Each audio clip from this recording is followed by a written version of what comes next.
Bismillahirrahmanirrahim. Assalamualaikum warahmatullahi wabarakatuh.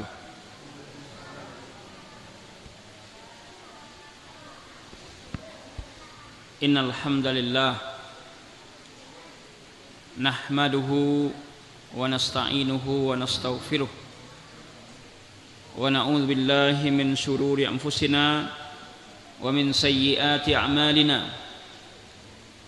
Man yahdihillahu fala mudilla lahu wa man yudlil fala hadiya lahu. Asyhadu an la ilaha illallah wahdahu la syarika lahu wa asyhadu anna Muhammadan abduhu wa rasuluhu la nabiyya ba'd. Ya ayyuhalladzina amanu taqullaha haqqa tuqatih wa la tamutunna illa wa antum muslimun. Ya ayyuhan nas ittaqu rabbakum alladzi khalaqakum min nafsin wahidah wa khalaqa minha zawjaha wa batha minhuma rijalan katsiran wa nisaa'a wattaqullaha alladzi tasaaluna bihi wal arham innallaha kana 'alaikum raqiba. Ya ayyuhalladzina amanu ittaqullaha wa qulu qawlan sadida yuslih lakum a'malakum wa yaghfir lakum dhunubakum wa may yuti'illaha wa rasulahu faqad faza fawzan 'azima.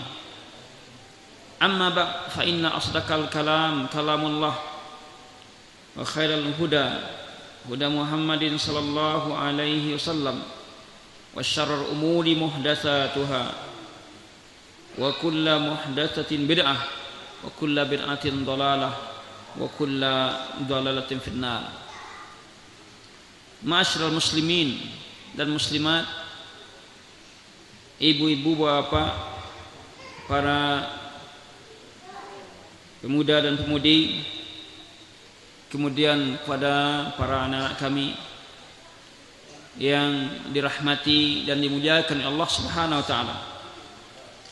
Kita bersyukur kepada Allah Subhanahu wa taala pada malam hari ini. Alhamdulillah, Allah Subhanahu wa taala masih menunjuki hati kita untuk bisa hadir ke masjid ini dalam rangka untuk menghadiri majelis ilmu, majelis yang dicintai oleh Allah, majelis yang akan mendekatkan diri kita kepada Allah Subhanahu wa taala. Sampai Nabi mengatakan kepada kita, majtama'a qaumun fi baitin min buyutillah yatluna kitaballah wa yatadarasunahu illa anzala alaihimus sakinah. Tidaklah berkumpul suatu kaum di rumah-rumah Allah, mereka saling mempelajari kitabullah, melainkan Allah turunkan kepadanya as-sakinah, ketenangan, ketentraman. Allah berikan dia rahmat. Jadi hadirnya kita di masjid ini untuk menambah ilmu kita, maka ini adalah sarana bagi kita untuk menenangkan jiwa kita, menenangkan batin kita, yaitu dengan ilmu. Kemudian salat dan salam tercurahkan ke hadirat Rasulullah sallallahu alaihi wasallam yang telah menuntun kita, membimbing hidup kita kepada sebaik-baiknya jalan, sebaik-baik petunjuk. Tidak ada petunjuk yang akan membuat kita selamat, yang akan membuat kita bahagia, melainkan tatkala kita berjalan di atas petunjuk Rasulullah SAW. Petunjuk yang tidak akan habis dikaji. Makin kita kaji Al-Quran dan Sunnah ini, maka akan semakin terasa kurangnya kita dengan ilmu ini. Karena dalam petunjuk Rasulullah SAW terdapat lautan ilmu, bahrul ulum yang sangat dalam sekali. Bapak dan Ibu sekalian yang dirahmati oleh Allah Subhanahu wa taala, pada malam kini ko insyaallah taala kajian kita mengkaji sebuah kitab ya yang ditulis oleh para ulama kita, kitab Al-Usul Ats-Tsalatsah. Kitab Usul Ats-Tsalatsah, pokok atau landasan yang tiga, di mana kitab ini merupakan memberikan pelajaran kepada kita tentang aturan kita dalam memahami agama, dalam kita berakidah. Karena akidah merupakan perkara yang penting yang mesti awak ketahui. Kalau akidah kita ini rusak, lai solat awak, lai puasa awak, lai zakat awak, lai berderma, tapi akidah awak rusak, hilang semuanya, hilang pahala ibadah-ibadah kita kalau akidah kita rusak. Oleh karena itulah Rasulullah SAW selama lebih kurang 13 tahun Nabi berdakwah di Mekah. Maka dan pertama kali nyopeloan, nyoperbaiki untuk umatku adalah akidah, keyakinan terhadap agama ini.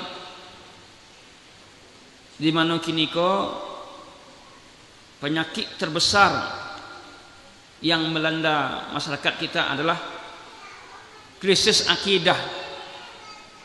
Bukan krisis ekonomi, enggak, tapi krisis akidah. Oleh karena itulah ikut awak kaji terus berlanjut ya. Karena bicara tentang akidah kita itu tidak akan pernah habis. Kalau bicara tentang akidah atau tauhid tidak akan pernah basi dah. Lai di Jawa, lai ada nyawa di kandung badan, masalah akidah ku perlu dibahas. Bahkan Nabi mengecekkan kawa, man kana akhiru kalamihi la ilaha illallah dakhalal jannah. Siapa yang akhir kalamnya, akhir hayatnya membaca la ilaha illallah, dakhalal jannah, masuk surga. Bukankah membaca la ilaha illallah tadi menyebabkan orang masuk surga ketika inyo sakratul maut sempat membaca la ilaha illallah, Allah berikan kepadanya surga. Masalah la ilaha illallah merupakan masalah akidah. Kaum muslimin yang dirahmati dan dimuliakan oleh Allah Subhanahu wa taala, dengan akidah inilah kita bisa menjalankan agama awak. Dengan akidah awak bisa jujur ya. Orang dek bako dek panuto banyak orang akidahnya tak betul lah.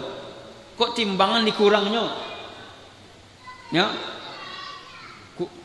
Kecuah duto bako panutonya dek akidahnya tak betul ada. Rasa takut kepada Allah tak ada. Tak ada takut ya Allah tak. Oleh karena itu ya akidah kepada lubana awak kaji, sehingga kalau ikola mantap ibadah awak nanti akan bisa mengikut ya muamalah awak baitu pula bisa baik. Jemaah dirahmati oleh Allah Subhanahu wa taala, kitab yang mulia ini mengajarkan kepada kita, dalam pembahasan ini dinyatakan di mana kitab ini ditulis oleh Syekh At-Tamimi. Beliau menyatakan tentang 4 perkara pokok yang wajib diketahui dan diamalkan. Sampai perkara pokok yang wajib diketahui dan amalkan. Yang pertama, berilmu ya. Yang kedua, beramal, mengamalkan ilmu tadi. Ya. Yang ketiga, mendakwahkannya, mendakwahkan ilmu tadi. Nang kampe bersabar dalam mendakwahkan tadi. Itu baru garis besarnya. Kalau baca cek-cek nanti insyaallah 1 atau 2 poin saja, mungkin sampai 1 jam. Yang pertama adalah ilmu. Dalam kitab ini nyatakan, ketahuilah, semoga Allah merahmati engkau, bahwa pengarang kitab ini menyatakan kepada kita, semoga Allah merahmati engkau, annahu yajibu alaina ta'allumu arba'i masail. Wajib ya bagi kita sebagai seorang muslim mempelajari 4 masalah. Ya. Wajib bagi kita mempelajari 4 masalah. Wajib, apa itu makna wajib? Apa yang dikatakan wajib? Yang wajib itu adalah orang yang melakukannya mendapatkan pahala, dan disiksa orang yang meninggalkannya. Itu namanya wajib. Wajib bagi kita untuk mempelajari 4 masalah.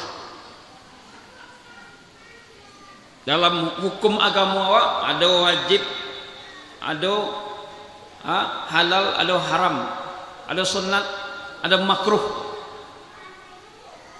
Kalau perkara wajib kita tinggalkan, kita berdosa.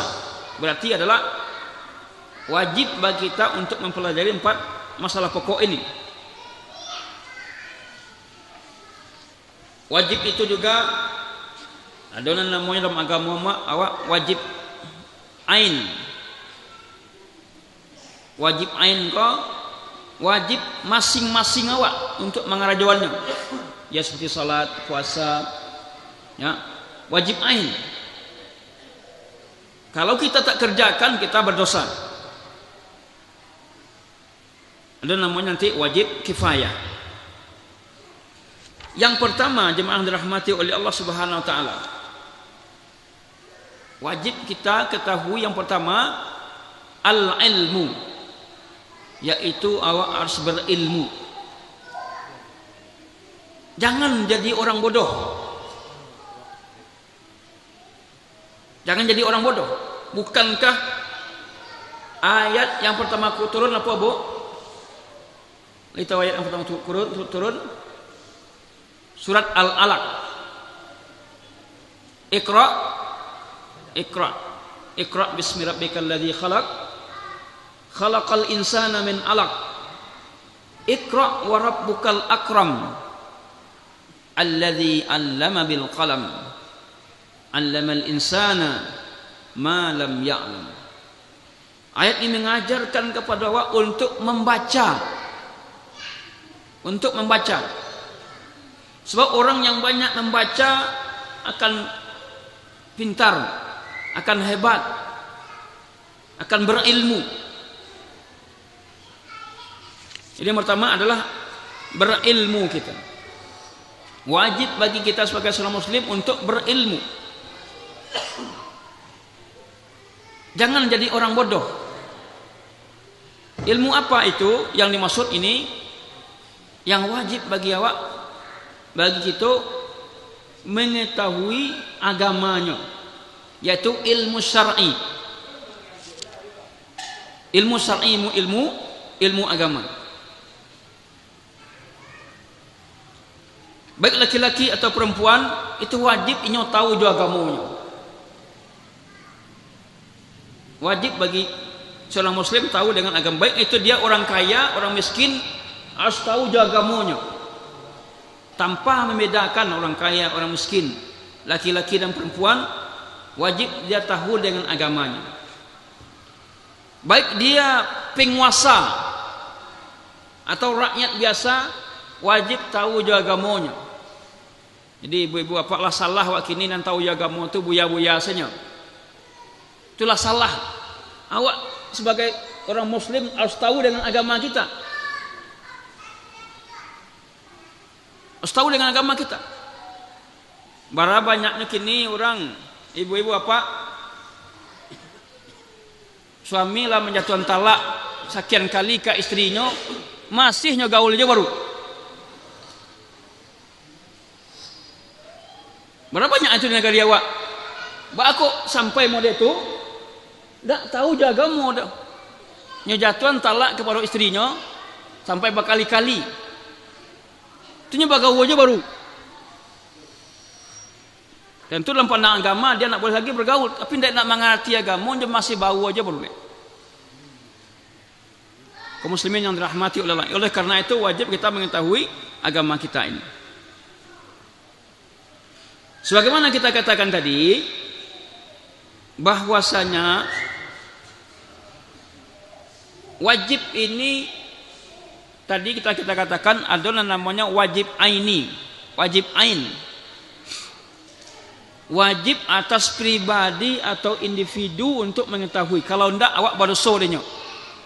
Itu wajib ain namanya. Contohnya salat 5 waktu. Itu wajib bagi kita untuk melaksanakannya. Kalau wajib melaksanakannya berarti ilmu tentang salat wajib pula awak pelajari. Ya. Dan ilmu tentang wudu wajib juga kita pelajari. Bagaimana wudu? Apa yang membatalkan wudu? Ya. Kemudian salat, apa yang membatalkan salat? Bagaimana salat sesuai sunnah Rasulullah? Wajib kita pelajari. Salat berjamaah yang dilaksanakan di masjid, di mana bagi kaum laki-laki salat berjamaah ini wajib baginya harus dilaksanakan dengan benar. Bagaimana safnya salat berjamaah tadi ini wajib diketahui oleh seorang muslim. Oleh karena itu perkara yang wajib ini kalau itu wajib ain itu tidak ada uzur untuk tidak tahu. Ya. Kalau itu wajib ain kita harus tahu. Tidak ada istilahnya tidak tahu dah. Jemaah dirahmati oleh Allah Subhanahu wa taala. Karena kalau kita tidak tahu dengan perkara-perkara yang wajib ain ini, maka tidak akan lurus agama kita. Termasuk dengan wajib ain ini rukun Islam yang 5. Ya. Rukun Islam yang 5 wajib bagi kita untuk mengetahuinya, mempelajarinya. Syahadaten, kalimat syahadat wajib awak ketahui. Bukan hanya syahadat kau awak baca syahadallah ilaha illallah wa anna muhammad rasulullah. Tahukah kita maknanya? Tahukah awak apa tentang syahadat tadi? Bara banyaknya orang baca la ilaha illallah, la ilaha illallah, tapi dilanggarnya kalimat itu dengan syirik. Tidak jadi benar baca syahadatnya tadi loh. Jadi kalimat syahadat la ilaha illallah Muhammad Rasulullah ini wajib kita ketahui ilmu tentang syahadat tadi. Awak lah sholat lah puasa tapi ternyata kalimat syahadat ko la ilaha illallah itu awak langgar, kita langgar. Syirik masih kita lakukan juga. Bisa batal akidah kita. Jemaah dirahmat, iqamus shalah, menegakkan salat ini wajib ain. Berzakat bagi orang yang sudah sampai hartanya 1 nisab dan selama setahun mau tak mau ini harus baraja ba'a magih zakat. Wajib baginya mempelajari zakat.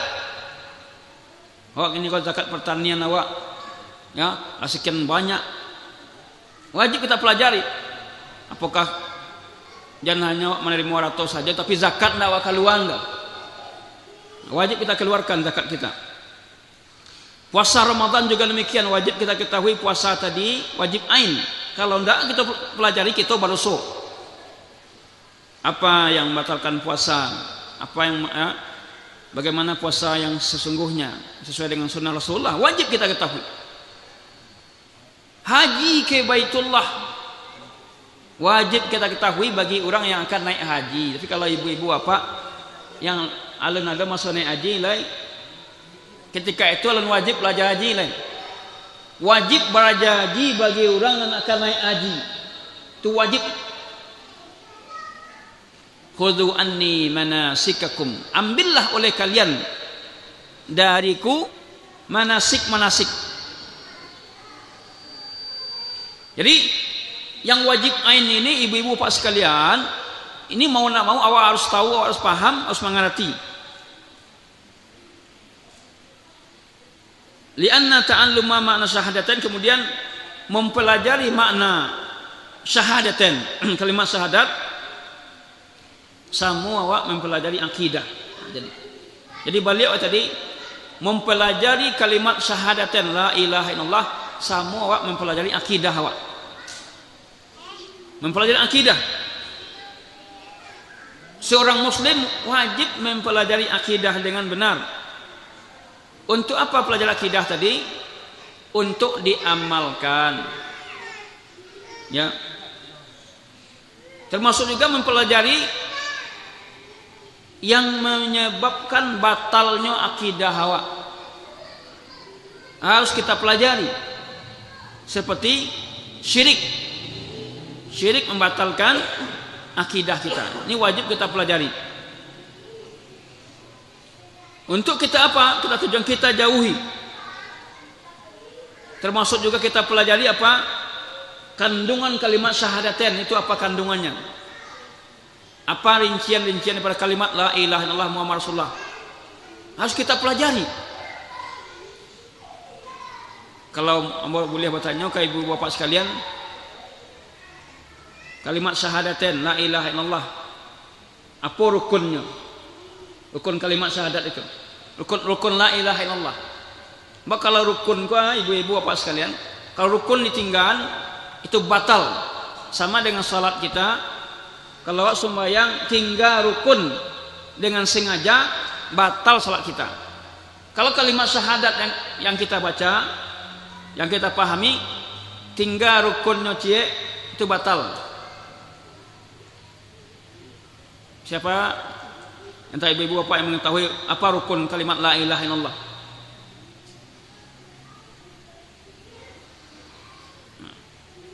Selama ini mungkin kita menjalankan agama, li tahu rukun la ilaha illallah itu apa rukunnya?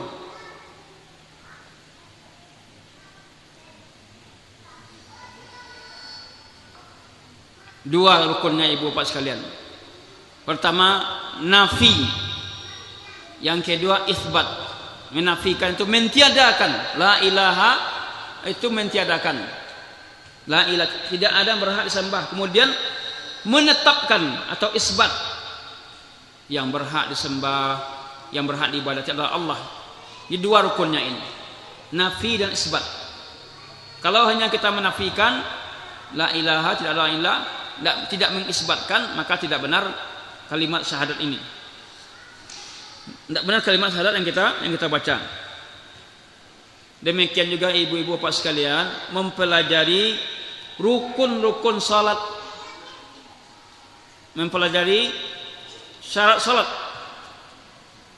Bagaimana rukun salat tadi? Apa contohnya rukun salat? Seperti membaca Fatihah. Ini wajib kita pelajari. Demikian juga syarat sahnya salat. Salat kita ini supaya sah, bagaimana caranya? Tentu sucinya badan, pakaian dari najis. Orang yang salat itu balik dan wajib-wajib salat, termasuk juga sunnah-sunnah salat atau hal yang dimakruhkan dalam salat, ini perlu kita pelajari. Jadi awak bukan semata-mata kalau awak sembahyang tapi kita tidak mengetahui apa yang membatalkan salat kita. kemudian tidak mengetahui apa rukun salat. Kalau rukun ini tinggal, ini batal salat kita.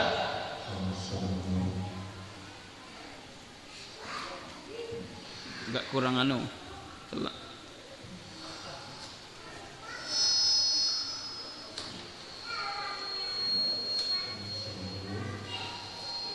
Kurang enggak?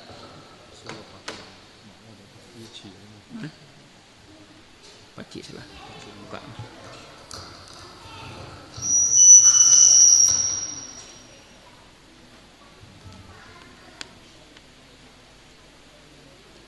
Jadi kaum muslimin yang dirahmati oleh Allah Subhanahu wa taala,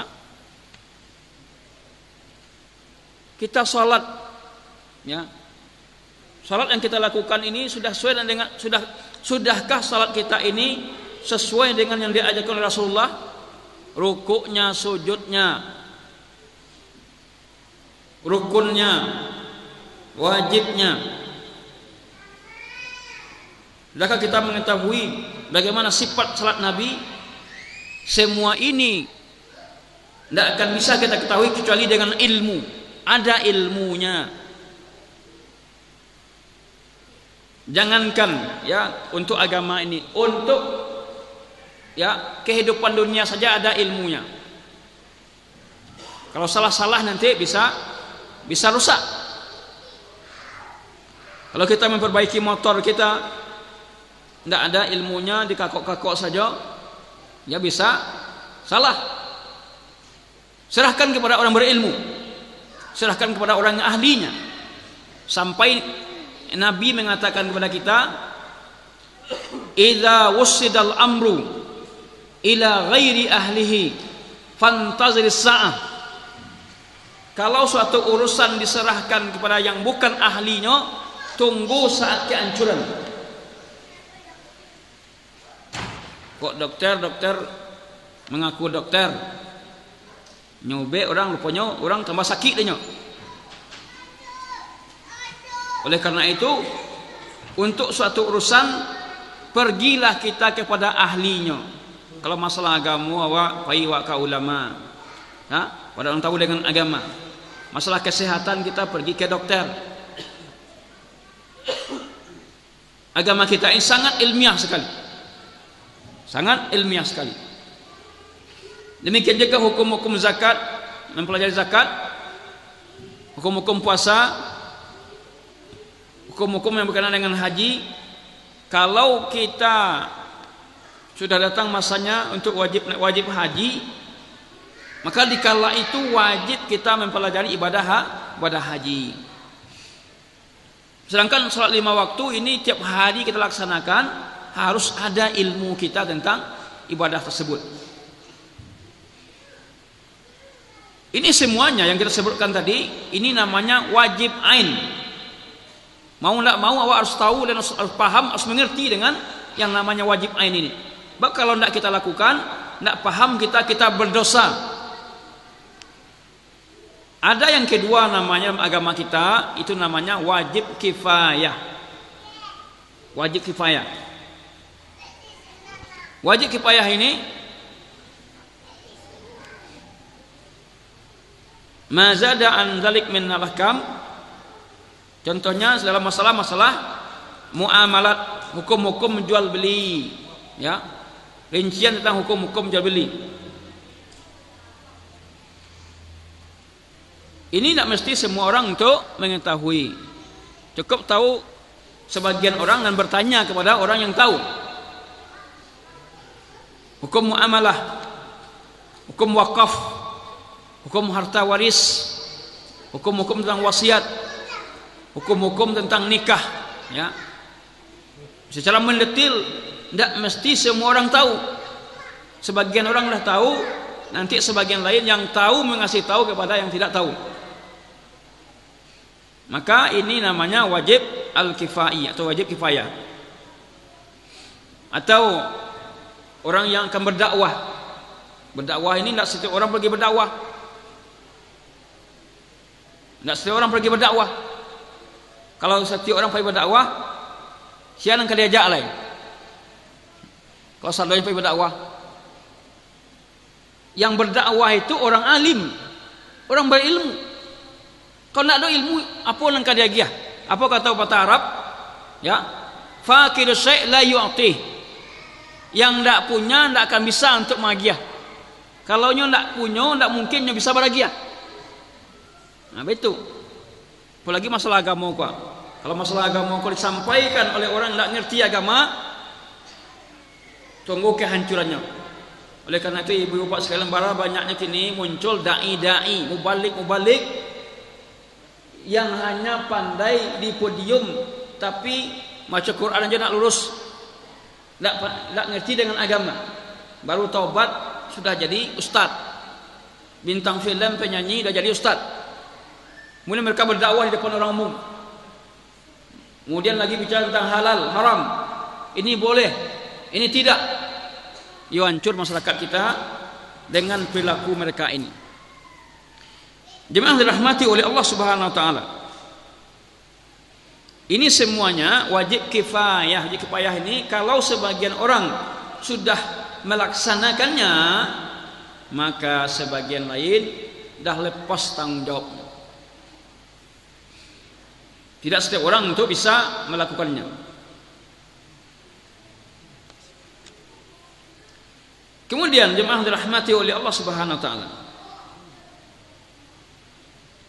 Ilmu yang wajib ya kita pelajari dalam masalah ini, yang kita maksud di sini wajib ain atau wajib kifayah.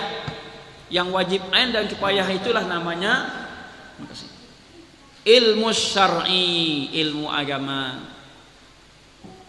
Sebelum itu kita lebih merincikan, kita akan menjelaskan tentang sedikit keutamaan ilmu. Keutamaan ilmu tadi. Bagaimana keutamaan ilmu ini?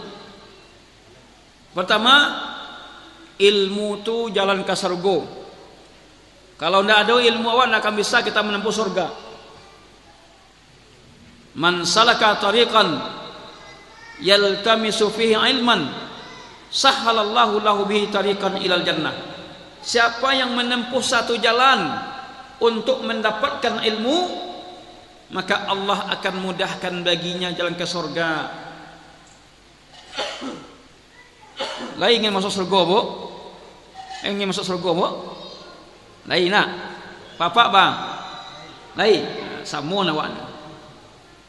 Tapi ingin kita masuk surga harus ada ilmu. Jangankan untuk masuk surga, kalau mau kini kau pergi ke Bukit Sileh kau, ya, nak tahu jalan ke Bukit Sileh, kira-kira boleh bisa sampai, Bu? Tidak bisa. Nyasar sampai ke Solo kan? Tidak ada ilmu untuk menempuh jalan ini, tidak bisa. Mungkin bagaimana caranya? Mungkin bertanya, lihat peta dan lain-lain. Itu dalam masalah dunia. Dalam masalah agama ini kita harus punya ilmu. Tidak akan bisa kita masuk surga kecuali ada ilmu kita, ilmu agama kita untuk masuk surga. Di agama ini dibangun di atas ilmu. Mana yang ilmu itu? Al-Quran dan Sunnah. Bukan penepek guru, bukan penepek buya. Ya kata buya wa ikwa. Padahal Al-Quran mengatakan ini. Buya wa mengecek bulia Ustaz. Jangan kecek buya hilang, tapi Al-Quran atau Sunnah, mana dalilnya buya? Mana hadisnya? Itu nan kau tanya. Karena kenapa kok betul ibu bapak sekalian? Yang manusia bisa salah, bisa keliru. Tapi kalau Al-Quran, Sunnah, insya Allah tidak bisa salah, tidak bisa keliru. Karena kenapa? Karena keduanya merupakan wahyu. Sunnah adalah wahyu. Wa ma yantiqu anil hawa in huwa illa wahyuha. Tidaklah Nabi Muhammad itu berbicara melainkan apa yang beliau sampaikan itu adalah wahyu dari Allah Subhanahu wa taala. Jadi ilmu merupakan jalan ke surga. Tidak akan bisa masuk surga kecuali dengan ilmu. Bagaimana salat kita salat ada ilmu, tak mungkin salat kita terima. Bagaimana puasa kita? Kalau puasa kita tidak ada ilmu, tidak mungkin puasa kita terima. Bagaimana jual beli kita? Wajib beli. Tapi dia ingin untung banyak, bagi cuah orang, bagi orangnya timbangan. Tidak akan bisa masuk surga. Apa kata Allah? Wailul lil mutaffifin alladzina idza iktalu 'alan nasi yastawfun wa idza kaluhum aw wazanuhum yukhsirun ala yadhunnu ulaika annahum mab'utsun. Celakalah orang-orang yang curang. Celakalah orang-orang yang curang. Ini merupakan celaan yang Allah berikan kepada orang curang. Siapa orang curang tadi? Alladzina idza iktalu 'alan nas yastawfun. Kalau inyo membeli, kalau dia sebagai pembeli, inyo minta tambah taruh. Kok inyo sebagai pembeli, inyo minta tambah, kurang. Kadang-kadang contohnya ibu-ibu sebagian tampe ndak siko dah. Inyo membeli lado. Keceknya ke orang pedagang tu, lalu timbang pas nyambiak kurang apa, inyo tambah seorang. Nah, ada siko dah, Bu. Ini namanya curang. Kalau dia sebagai pembeli, dia minta tambah terus. Wa idza kaluhum aw wazanahum yusrun. Kalau dia sebagai pedagang, dikurangi timbangannya. Ini orang ini dapat celaka, kata Allah. Ala yazunnu, tidaklah ia tahu bahwa nanti di akhirat ia akan dibangkitkan, akan ditanya oleh Allah di akhirat nanti. Jadi jemaah rahmatullahi Allah Subhanahu wa taala, jangan gara-gara untung sekete awak masuk neraka. Dek mengajar untung sekete masuk neraka. Jangan. 50 rupiah uang orang kita pakai tanpa yang hak, tanpa kebenaran, itu akan ditanya oleh Allah nanti. Kenapa demikian? Ini menyangkut hak orang lain. Kembali kita kepada keutamaan untuk ilmu tadi. Ilmu merupakan jalan ke surga. Ilmu yang kedua adalah ilmu akan meninggikan derajat kita. Ilmu akan meninggikan derajat kita. Yarfa'illahu alladhina amanu minkum walladzina utul ilma darajat. Allah akan mengangkat derajat orang-orang beriman di antara kamu, dan orang-orang berilmu diangkat beberapa derajat. Semakin tinggi sekolah awak, semakin tinggi nilainya. Semakin berilmu kita, semakin dihargai orang, diangkat derajat. Contoh para ulama kita, ibu bapak sekalian, para ulama itu walaupun ia sudah meninggal, sampai sekarang namanya masih disebut orang. Lah mati bananya, namanya masih disebut orang. Kalaupun tidak disebut, tapi ada buku karangannya yang jadi peninggalan untuk dibaca oleh orang. Ini merupakan keutamaan ilmu tadi, mengangkat derajat kita. Kemudian yang ketiga, Allah tidak menyamakan orang berilmu dengan orang yang bodoh, tidak sama. La yastawil a'ma wal basir walal dhulumati wan nur. Tak sama orang buta dengan orang mencaliak dah. Tak sama orang buta dengan orang melihat. Walal dhulumat wan nur, tidak sama kegelapan dengan cahaya, tak sama dah. La yastawil ladzina ya'lamun wal ladzina la ya'lamun. Tak sama orang berilmu dengan orang tidak berilmu. Oleh karena itu ibu bapak sekalian, selagi kita mampu untuk menyekolahkan anak awak, sekolahkanlah. tentu disekolahkan kepala sekolah yang bisa menyelamatkan imannya, bisa menyelamatkan akidahnya. Semakin tingginya belajar, ilmu semakin tinggi pula. Tentu ketinggian ilmu itu tatkala dia mempelajari ilmu agama, tinggilah ilmunya dengan demikian. Masih banyak lagi keutamaan ilmu tadi. Sampai binatang pun mulia dengan ilmu. Dalam agama ada namanya berburu, ya. Tapi tidak boleh orang berburu awak kini kau dah. Berburu, anjing yang bisa dipakai untuk berburu itu anjing yang berilmu. Nah, bahwa anjing berilmu tadi, anjing yang bisa membedakan mana kawan mana lawan. Nah, itu anjing itu yang bisa dipakai untuk berburu.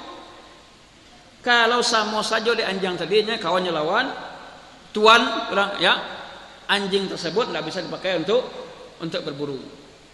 Jadi anjing tadi mulia dengan ilmu tadi. Ini pentingnya kita berilmu. Kalau tidak ada ilmu kita, maka kita akan dihina. Ya. Sekarang ini kita lihat kaum muslimin banyak tidak mengerti dengan agamanya. Banyak sekali tidak paham dengan agamanya, karena mereka tidak mau mempelajari agamanya. Makanya orang-orang kafir, Yahudi, Nasrani, mereka bertepuk tangan kalau orang Islam kau bodoh yo agamanya. Bertepuk tangannya kalau umat Islam kau bodoh tidak mengerti jo agamanya, gembira mereka. Maka betul kalau orang Islam tidak paham dengan agamanya, orang Islam ini akan dihinanya, akan dikalahkannya. Kita ibu-ibu bapak sekalian, orang Islam ini mulia bukan dengan harta, bukan dengan kekayaan kita mulia, bukan dengan jabatan awak mulia. Tapi yang membuat kita mulia ini adalah Islam. Islam yang muliakan kita. Bagaimana kata sebagian sahabat,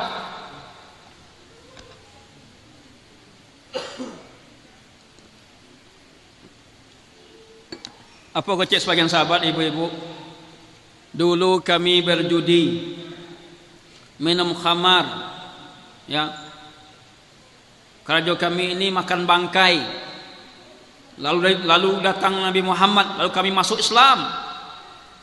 Dulu kami hina, namun setelah kami masuk Islam, lalu kami mengamalkan Islam, kami diangkat derajat kami mulia. Oleh karena itu, kalau orang muslim mengamalkan agamanya, insya Allah akan mulia. Tapi kalau orang muslim meninggalkan agamanya, inyo akan hino. Sehingga sahabat itu mengatakan, nahnu qaumun a'azzanallahu bil Islam walau bitaghaina bi ghairihi adzallanahullah. Allah. Kami ini kaum yang dimuliakan dengan Islam. Kalau kami mencari selain Islam, Allah akan menghinakan kami. Kalau kini kan terbalik anak ibu-ibu bapak, orang nan jujur dikucilkan orang kan, nan jujur dikucilkan, orang nan panduto curang itu yang banyak dipakai kini kok. Makanya negara awak model kok ibu-ibu bapak sekalian, maka negeri kita seperti ini karena yang jadi pemimpin-pemimpin awak sebagian mereka adalah orang-orang yang curang. Negeri kita seperti ini karena rakyat yang memilihnya juga curang. Rakyat memilihnya curang. Maka itu pemimpin yang diangkat itu cerminan dari rakyat. Kalau rakyatnya panduto, pemimpinnya juga panduto. Jadi pemimpin yang ada sekarang cermin dari rakyat ini. Makanya orang ada yang mengangkat pemimpin, penyanyi, bintang film jadi pemimpin. Ya. nggak ada ilmunya tadi. Orang yang berilmu jadi pemimpin tidak diangkat. Inilah kerusakan negeri kita ini yang perlu kita perbaiki dengan apa? Dengan Islam, dengan awak mengamalkan agama awak. Insya Allah hidup awak akan baik, akan berkah hidup kita kalau kita amalkan agama kita ini. Akan berkah, akan bahagia gitu.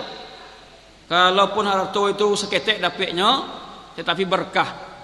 Tapi banyak dapatnya, harta itu tidak pernah cukup. Ya, walaupun awak kini kau mungkin sebagian di negara awak si kau petani, tapi seketek hasilnya Ustaz, tapi berkah. Berkah itu bagaimana? Kita merasa cukup dengan apa yang Allah berikan ini. Oleh karena itu banyaklah kita bersyukur kepada Allah. Bahwa nikmat yang Allah berikan di negeri kita ini. Banyak kita bersyukur dengan tumbuhnya tanaman-tanaman yang subur. Banyak kita bersyukur. Bagaimana nanti kalau sekiranya Allah berikan musibah, enggak ada yang bisa ditanamnya gadi wakolai. Tentu Jawa itu. Kalau kita tiap menanam enggak ada yang tumbuh. Dengan apa kita hidup lagi? Allah Subhanahu wa taala sangat kasih dan sangat cinta kepada kita. Sehingga Allah masih berikan rezeki kepada kita, rezeki yang banyak. Jadi keutamaan ilmu tadi sangat besar. Ilmu akan menenteramkan hati kita. Berikutnya adalah ilmu akan menenteramkan hati kita. Ibu-ibu Bapak sekalian, kalau di rumah kemudian awak di musajid, lalu awak mendengar pengajian, insyaallah kalau awak mendengar pengajian ku hati awak tenang. Tenang hati awak ini. Tentram jiwa kita. Kenapa? Dengan kita mendengarkan pengajian, semua awak Allah diberikan makanan dan minuman. Semua yang makan dan minum. Jadi mendapatkan ilmu, hadir di pengajian merupakan kita, berarti kita telah menambah makan roh kita. Kalau makanan jasad kita mungkin kita penuhi, tapi makan roh kita bagaimana? Harus ada keadilan makanan jasad dan roh. Jangan jasad saja yang kita utamakan, roh tidak. Maka akan terjadi ketimpangan.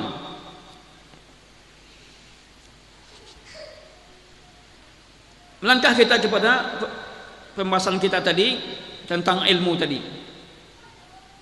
Jadi ilmu yang wajib ain dan wajib kifayah itu adalah ilmu syar'i yang diajarkan oleh Rasulullah sallallahu alaihi wasallam yang berdasarkan Al-Qur'an dan Sunnah. Oleh karena itu ibu-ibu sekalian, kalau ada kita mendapatkan mencari anak aneh-aneh dewak kini kok, ia bertanya awak dari mana asalnya kok? Siapa yang majan? Kalau yang kecian hadis, ada hadisnya, mana hadisnya? Berarti kalau dia beramal berdasarkan sunnah Nabi, itulah yang ilmu. Tapi kalau yang kecian, ya, iko guru mbona mengecian, tapi nyoman tidak tahu apa dalilnya, apa alasannya, katanya kata guru, maka itu bukan ilmu. Ilmu itu qala Allah wa qala Rasul, apa yang dikatakan oleh Allah dan apa yang dikatakan oleh Rasul, itulah yang ilmu tadi. Adapun ilmu yang berkenaan dengan ilmu dunia seperti ilmu industri, ilmu pertanian, ilmu hitung, ya, maka mempelajari ilmu seperti ini hukumnya mubah, boleh bawa supaya galih dagangan awak laku. Belajarlah kita ilmu tentang menarik orang penjual, namun tetap dengan adanya kaedah, yaitu tidak boleh dusta, tidak boleh curang, ya. Silakan kita memakai trik dalam berdagang selagi itu tidak bertentangan dengan syariat kita.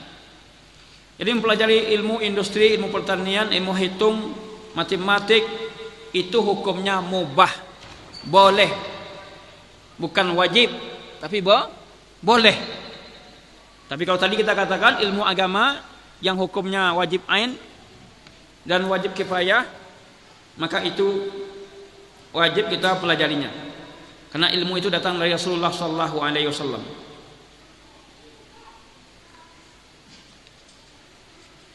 Ilmu yang kalau kita lihat ada Al-Qur'an bicara tentang ilmu, ada hadis bicara tentang ilmu, maka ilmu yang dimaksud itu adalah ilmu asy-syar'i, ilmu agama, ilmu syariat. Nabi itu ya telah menyatakan kepada kita yang dimaksud dengan ulama itu ulama pewaris Nabi. Wa innal ulama warasatul anbiya, sungguhnya ulama itu pewaris Nabi. Jadi yang ulama itu ulama, kalau kita mengecek ulama, maka ulama itu maksudnya ulama orang-orang yang mewariskan ilmu yang diajarkan oleh Rasulullah sallallahu alaihi wasallam. Itulah yang ulama tadi. Wa innal ulama warasatul anbiya. Sungguhnya para ulama itu pewaris Nabi. Nabi tidak pernah meninggalkan harta dinar dan dirham, tapi Nabi itu mewariskan para ulama. Alhamdulillah, de adanya ulama lah kini kok kita bisa belajar. Kita tahu dengan agama awak. Coba kalau tidak ada ulama, bagaimana kita bisa tahu mengerti dengan Islam? Bagaimana kita mengerti dengan agama kita ini kalau tidak ada al-ulama? Kalau kita tidak mengerti dengan ilmu keduniaan, maka kita tidak berdosa. Tak mengerti ilmu pertanian, awak nak berdosa dah. Tak mengerti ilmu matematik, awak nak berdosa dah. Tidak mengerti ilmu jual beli, tak berdosa dah. Perdagangan. Tapi kalau tak mengerti ilmu agama, ilmu syar'i, ilmu yang Allah turunkan, kita berdosa. Kita berdosa. Oleh karena itulah ia penting bana awak mengerti jo agama awak kuat. Paham dengan agama kita, penting sekali. Sehingga banyak pujian-pujian yang Allah berikan kepada orang-orang yang berilmu tadi. Kalau sekiranya kita mengerti dengan agama, ya, mempelajari dan mengamalkannya, maka kita akan diberikan balasan oleh Allah Subhanahu wa taala. Kalau tidak mengerti dengan ilmu dunia, kita tidak diazab oleh Allah. Hanya tidak mengerti awak ilmu dengan ilmu dunia, awak nak diazab oleh Allah. Tapi kalau tidak mengerti ilmu agama, kita akan diazab oleh Allah, akan dihukum oleh Allah di hari kiamat nanti. Kalau tidak mengerti dengan ilmu agama ini. Oleh karena itu sangat kita sayangkan di zaman sekarang, bara banyaknya profesor, doktor, tapi baca Quran nak pandai dah. Berapa banyak gini? Berapa banyak profesor doktor tapi salat nak pandai dah.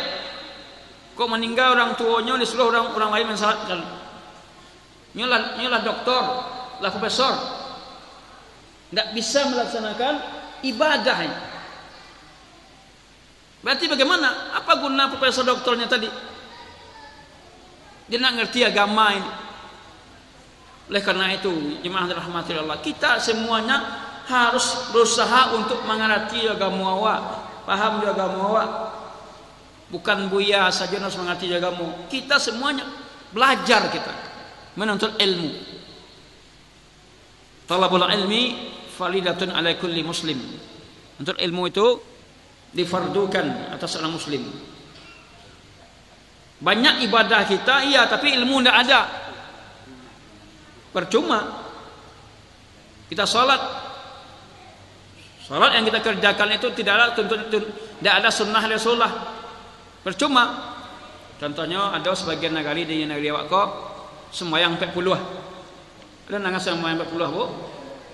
Sembahyang 40. 40 waktu salat berturut-turut di satu masjid atau musalla yang sudah ditetapkan.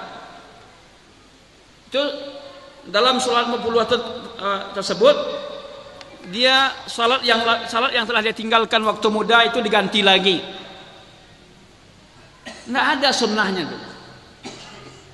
Nggak ada Nabi menyuruh melakukan salat 40 berturut-turut lalu mengganti salat-salat yang kita tinggalkan waktu dahulu. Nggak ada. Kenapa ini terjadi? Nggak ada ilmunya, hanya taklid ya kepada guru. Nggak ada dasarnya dalam agama kita. Oleh karena itu perlu sekali kita untuk belajar. Kalau tidak mengerti ilmu agama kita akan diazab oleh Allah, dihukum oleh Allah. Karena tidak mengerti dengan ilmu agama.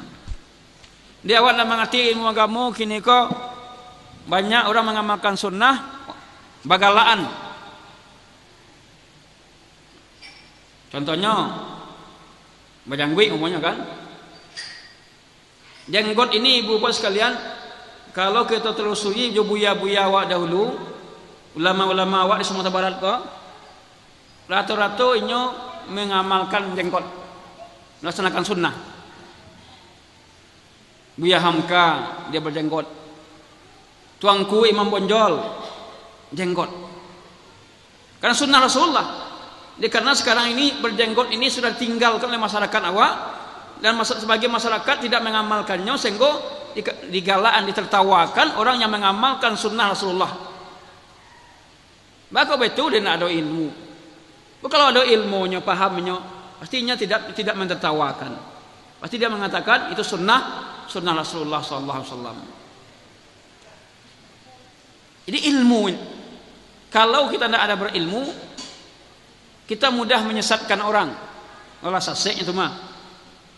Padahal ilmuwan ada dah. Ya penting kita berilmu tadi. Sehingga apa yang kita lakukan semuanya benar, didasar dengan dalil atau hukum.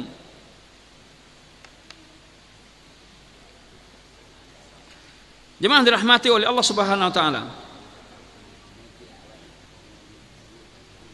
Adapun ilmu yang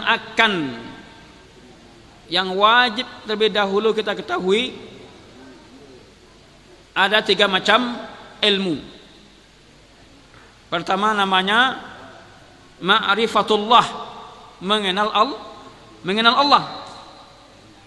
Yang kedua ma'rifatun nabi, mengenal nabi awak. Yang ketiga ma'rifatud din, ma'rifatul Islam, mengenal agama Islam bil adillah, dengan dalil. Jadi ada 3 poin penting daripada ilmu yang wajib kita pelajari ini. Yang pertama adalah ma'rifatullah, mengenal Allah Subhanahu wa taala. Kalau beliau bertanya ke ibu, siapa itu Allah? Siapa Allah itu, Bu? Tuhan. Kalau begitu orang Nasrani ada Tuhan pula, Yahudi ada Tuhan pula. Allah bagi kita siapa? Allah adalah Rabb kita. Allah adalah Rabb kita yang membimbing kita, yang memberikan kita rezeki. Allah yang memberikan rezeki kita adalah Allah, bukan manusia. Jadi ibu-ibu bapak sekalian, rezeki waktu bukan jauh orang, tapi rezeki waktu di tangan Allah. Kan banyak orang kini, kalau nak ditolongnya, kalau nak ada menolongang, nak selamai anda. Atau itu kalau nak jambon dulu tuan nak kan kekayunya dulu. Rezeki waktu di tangan Allah, bukan tangan manusia. Allah yang memberikan rezeki kepada kita.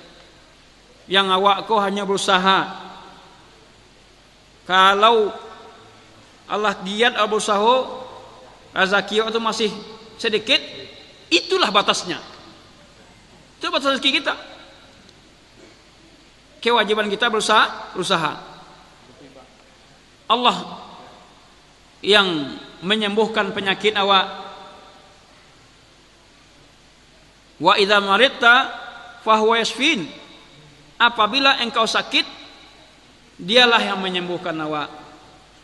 Oleh karena itu kalau awak sakit, awak berdoa kita kepada Allah untuk kesembuhan. Jangan ada keyakinan nan menyembuhkan awak dokter, yang menyembuhkan awak bidan, yang menyembuhkan awak dukun. Ya? Yang menyembuhkan kita adalah Allah Subhanahu wa taala. Tentu kita berobat harus sesuai dengan yang diperintahkan Allah. Jangan kita berobat kepada yang membawa kepada kesyirikan awak. Contohnya kalau baru awak minta lebih ayam, itu syirik tuh. Memindahan penyakit ke ayam. Ayam ibu bapak sekalian, lai samo organ ayam je organ awak. Samo nak? Indah ibu bapak sekalian. Jadi itu adalah praktek perdukunan, dilarang dalam agama awak. Bau be dengan cara kalau orang tu minta ayam berarti orang ini adalah dukun. Tak boleh awak bau be ka orang nantakah tu. Kenapa? Karena jin yang membantunya mensyaratkan dengan ayam. Ayam itu darahnya dipersembahkan kepada jin yang membantunya tadi. Mencari penyakit jo ayam. Allah Subhanahu wa taala yang menyembuhkan kita, kita berobat dengan cara yang disyariatkan dalam agama kita. Allah yang mengatur alam ini. Allah yang telah memberikan kita ketentuan takdir baik dan buruknya. Kaya dan miskinnya Allah yang telah menentukan. Allah satu-satunya zat yang kita ibadahi, yang kita sembah. Apabila kita berdoa, berdoalah kita kepada Allah. Mintalah kepada Allah, minta tolong, kita minta tolong kepada Allah. Jangan minta tolong ke penunggu kubur. Ya, jangan minta tolong kepada orang mati. Walaupun itu syekh, kiai. Tidak boleh kita minta tolong kepada orang yang telah mati. Kita minta tolong hanya kepada Allah. Kok sampai rezeki awak, ke siapa minta tolong? Ke Allah. Jangan awak buruk sangko ke orang lain. Ikolah orang telah mengarajuan namboma. Kau ndak anu tanaman awak, ndak edik tanaman awak, kau orang lo mengarajuan namboma. Akhirnya apa ibu-ibu pas sekalian? Buruk sangka kepada orang lain. Ya ayyuhalladzina amanu jtanibu katsiran minadh-dhann inna ba'dadh-dhanni itsmun. Wahai orang beriman, jauhilah oleh kalian prasangka buruk. Ya, berprasangka buruk. Sungguhnya sebagian prasangka itu ismun, dosa.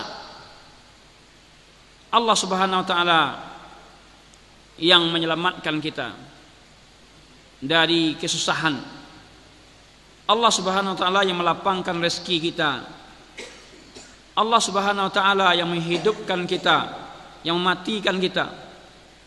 Allah Subhanahu wa taala yang meluaskan rezeki kita, yang menetapkan takdir kepada kita. Semuanya Allah Subhanahu wa taala. Harus kita mengenal Allah. Karena tidak akan mungkin kita masuk surga kalau tidak kenal dengan Allah. Tidak akan mungkin kita masuk surga kalau tidak kenal dengan Allah. Kenal dengan nama-nama Allah, Asmaul Husna.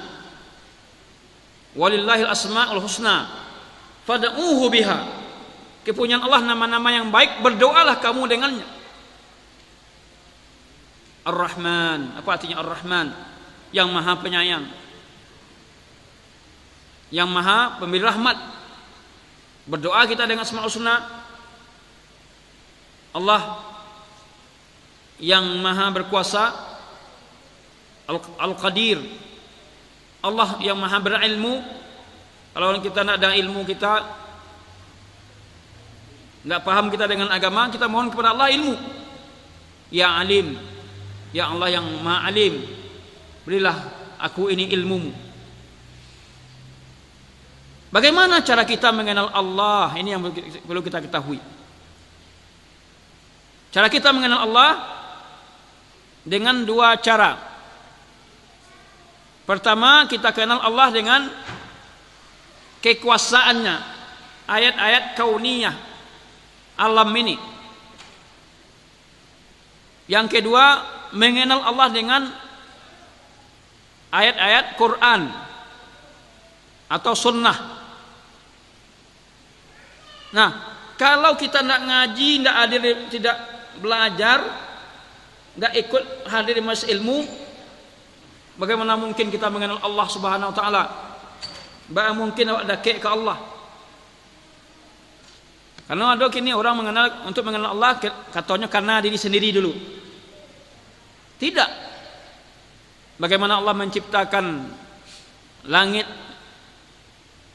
yang Allah ciptakan tanpa tiang? Berarti yang menciptakan itu adalah Allah Subhanahu wa taala. Bagaimana Allah menciptakan kita manusia ini dalam bentuk sebaik-baiknya, dengan segala rupa, tanpa ada contoh, tidak ada gambarnya dah. Kalau kini ko insinyur, ibu-ibu sekalian, baranya hebat insinyur kini, kalau nya membuat bangunan pasti ada gambarnya. Tapi Allah Subhanahu wa taala tidak ada. Dia menciptakan suatu tanpa ada contohnya. Itulah hebatnya Allah, kuasa Allah Subhanahu wa taala. Jadi kita kenal Allah dengan kekuasaannya, ciptaan-ciptaannya. Tanaman yang kita tanam bisa tumbuh karena kekuasaan Allah Subhanahu wa taala. Tugas kita berusaha, yang menentukan Allah Subhanahu wa taala. Kita kenal Allah dengan ayat-ayat Quran. Kita baca Quran, kita baca hadis, kita dengar. Kenal kita dengan Allah. Dia menciptakan langit dan bumi. Dia yang mengeluarkan isi alam ini untuk kita. Allah Subhanahu wa taala zat yang Maha Rahman, Maha Rahim, menghidupkan, mematikan. Al-Quran memperkenalkan kita dengan Allah. Bara Jawa Quran, kau orang nan berilmu, kenal kita aja Allah. Ya. Allah yang telah memberikan semua nikmat kepada kita. Allah yang telah memberikan semua rezeki kepada kita. Apabila kita baca Quran, ya, taulah kita dengan nama-namanya, sifat-sifatnya, dan perbuatannya. Allah punya banyak nama. Allah punya sifat-sifat. Semua sifat Allah itu baik, mulia. Kalau awak sifat awak manusia kok ada yang elok, ada yang buruk. Jadi kalau Allah itu sifatnya semuanya baik, tidak ada yang jelek, tidak ada yang buruk. Allah timpakan musibah, semuanya itu ada hikmahnya. Bukan karena Allah benci kawak, tapi karena ada hikmahnya. Jemaah yang dimuliakan oleh Allah Subhanahu wa taala. Jadi pada intinya ini perlu kita mengetahui untuk mengenal Allah. Kalau tidak tahu aja Allah, baca caranya awak bisa masuk surga.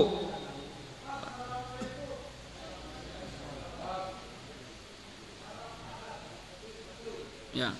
Oleh karena itu, belajar akidah memperkenalkan kita dengan Allah Subhanahu wa taala. Zat yang memberikan kita nikmat. Kok udaranya tiap hari awak pakai, airnya tiap hari awak minum, tapi awak nak kenal dia dah. Bagaimana mungkin kita dekat kepada Allah? Tak kenal maka tak sayang kan? Dia tidak cinta. Awak, ya, kita ini bisa cinta kepada Allah kalau kita nak kenal dengan Allah Subhanahu wa taala. Oleh karena itu belajar akidah ini untuk selanjutnya berusaha memperkenalkan kita dengan Allah, sehingga semakin cinta kepada Allah, semakin dekat dengan Allah, sehingga apa saja yang Allah perintahkan dan Allah larang ya kita meninggalkannya, yang Allah perintah kita laksanakannya. Demikian juga mengenal nabinya. Nanti kita akan lebih luas nanti mengenal nabinya. Kemudian mengenal agama Islam dengan dalil-dalilnya. Mengenal agama Islam dengan dalil. Islam, apa itu Islam? Kalau boleh hamba bertanya ke ibu bapak sekalian, selama kau menjalankan Islam, kira-kira apa yang dikatakan Islam itu? Islam itu apa? Apa Islam, Bu? Kalau ada orang bertanya mereka, apa itu Islam? Mungkin sesuai dengan umur kita, ibu bapak sekalian, yang 60, 70, 60, dan beragam umur kita ini. Kalau ada orang mau tanya tentang Islam, apa itu Islam?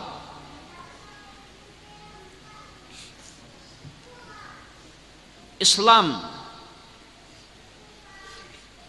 secara bahasa artinya adalah berserah diri.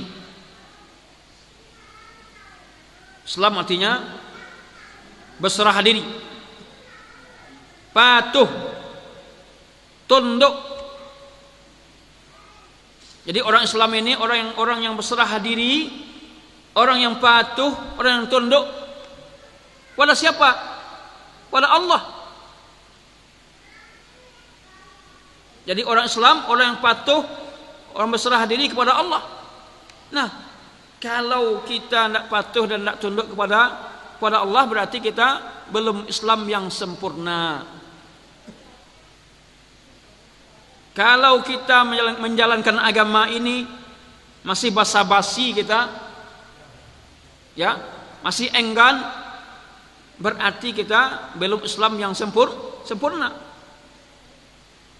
Islam adalah agama yang Allah turunkan kepada Nabi Muhammad sallallahu alaihi wasallam. Agama yang Allah turunkan kepada Nabi Muhammad adalah Islam, agama yang diridai oleh Allah. Oleh karena itu agama akhir zaman sekarang ini, adapun agama-agama yang lain selain Islam, Yahudi, Nasrani, Kristen, Buddha, Hindu, itu adalah agama kafir. Kalau Kristen, Yahudi, Nasrani, itu agamanya lah syirik. Ya, mereka menyembah nabi mereka mengubah Injil, Taurat. Hanya Islamlah agama yang murni, yang dijaga oleh Allah Subhanahu wa taala. Yang dijaga Al-Qur'annya. Inna nahnu nazzalna dzikra wa inna lahu lahafizun. Sesungguhnya kami yang menurunkan Al-Qur'an, kami pula yang menjaganya. Pertanyaan, ba'a caranya wak mengenal agama wak kau ibu bapak sekalian. Dengan apa kita cara mengenal agama kita? Bil adillah, dengan dalil. Apa dalil itu? Al-Quran dan sunnah. Kalau wak mencari orang beribadah, tanya dulu, apa dasarnya kau buya? Apa landasannya kau? Oh, kau kecek guru amboma. Berarti tidak betul. Tapi alasannya apa? Ini ada hadisnya. Ada dalam Al-Quran, ada hadisnya. Itulah yang benar tadi. Jadi awak bagamu kau mengenal agama Islam dengan dalil. Ada dasar dari Al-Quran, ada sunnah. Selain daripada itu, maka kita tidak boleh mendasari agama kita dengan akal kita, dengan ra'yu kita, pendapat kita, tapi dengan Al-Quran dan Sunnah. Mengenal Islam dengan dalil-dalilnya. Dengan dalil-dalil, tidak boleh kita mengenal Islam dengan taklid. Apa kecek guru, apa kecek orang-orang dahulu. Itulah dari dulunya. Atau kita mengenal Islam hanya sebatas ananlah diwariskan oleh nenek moyang awak dulu. orang-orang tua awak dahulu. Orang jahiliyah ibu bapak sekalian, di zaman jahiliyah dahulu, orang-orang jahiliyah sudah membantah Nabi. Ya. Apa kata mereka? Dalam Al-Quran dinyatakan, wa idza qila lahum ta'alu ila ma anzalallah qalu bal nattabi' ma alfaina alaihi aba'ana awalau aba'ana la yaqilun. Apabila dikatakan kepada mereka, pada orang jahiliyah dahulu, ayo ikutlah kepada yang diajarkan oleh Allah dan Rasulnya. Apa jawabannya? Orang-orang jahiliyah dahulu, cukuplah kami mengamalkan dan dikecian oleh orang tua-tua kami dahulu. Nah, kamilah mendapatkan dulu modeko. Cukuplah. Diajak dia kepada Al-Quran dan Sunnah, inya membangkang, inya membantah. Cukuplah kami mengamalkan dan dikecian guru-guru kami dahulu atau nenek moyang kami dahulu. Inilah perilaku orang-orang jahiliyah. Kalau diajaknya kepada Al-Quran dan Sunnah, inya membantah dengan alasan orang-orang tua dahulu nak mengamalkannya. Kembali kita kepada pembahasan kita ini. Oleh karena itu kita mengenal agama awak dengan dalil. Dalilnya Al-Quran dan Sunnah, bukan dengan taklid, bukan dengan keyakinan nenek moyang dahulu, tapi dengan dalil-dalil, ada dasar dan landasannya. Begitulah kita mengenal agama awak. Atau berdalil dengan adat kebiasaan, itu juga bukan cara beragama yang benar. Demikian ibu bapak sekalian, untuk melebih luaskan pembahasan kita, barangkali kita buka tanya jawab dalam hal ini tentang masalah-masalah akidah ini.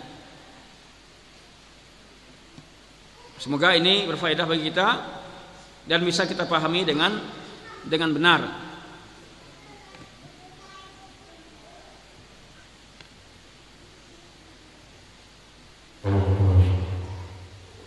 Jadi kepada Bapak dan Ibu yang ingin bertanya,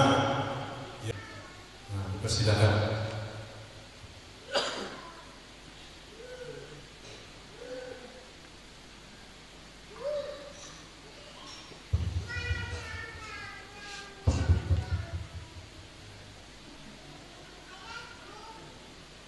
Silakan ibu sekalian. Ya. Kunci ilmu itu bertanya. Ya silakan Pak.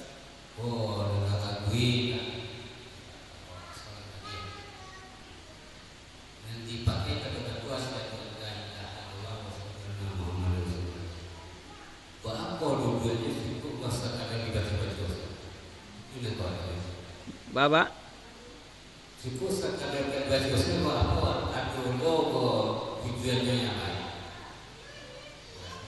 Kalau sekedar dibaca saja.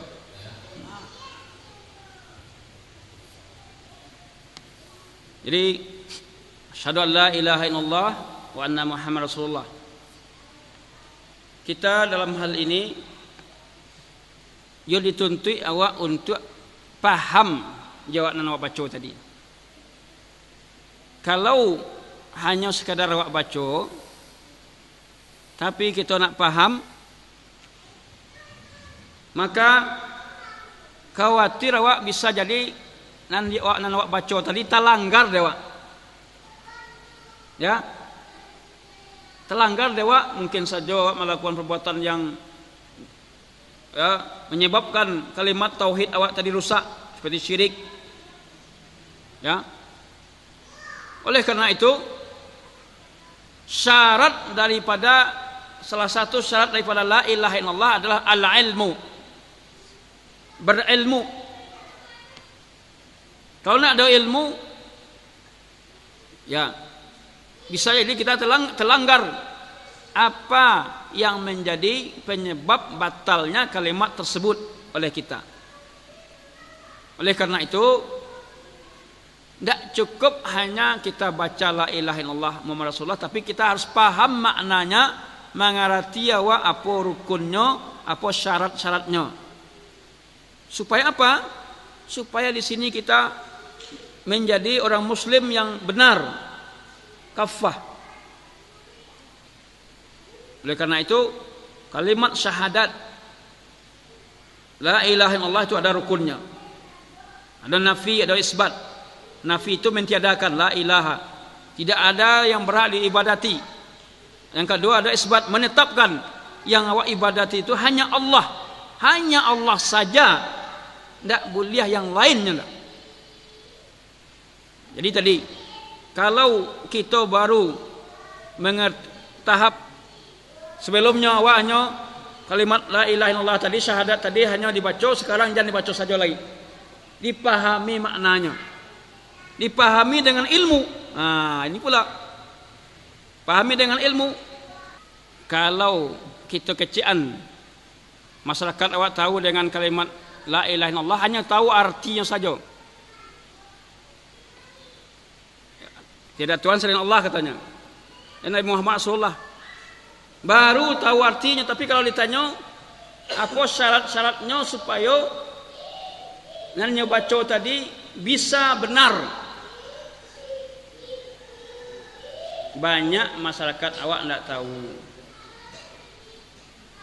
Maka itu mukacian kalimat la ilaha illallah dibaca tiap sebentar, tapi masih tidak percaya dengan kalimat kau. Buktinya masih suka melakukan kesyirikan, datang ke dukun, ya, masih main tanuang. Padahal dia berzikir la ilaha illallah. Ini apa? Ini menandakan bahwa sebagian besar masyarakat kita tidak paham dan mengerti dengan benar kalimat la ilaha illallah tadi. Oleh karena itu kita rincikan di sini. La ilaha illallah itu ada beberapa syaratnya. Pertama adalah ilmu. Ilmu tentang nafi dan isbat.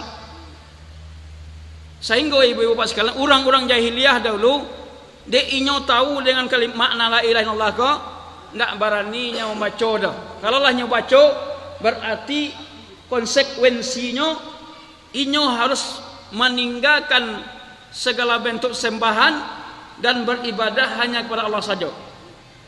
Abu Talib tahu dengan kalimat tadi. Ketika disuruh membaca kalimat itu, tidak maunya baca dah. Sampai Abu Talib mau meninggal, ya ammi, wahai pamanku, coba ucapkan la ilaha illallah. Nanti kalimat ini akan jadi hujah di hadapan Allah.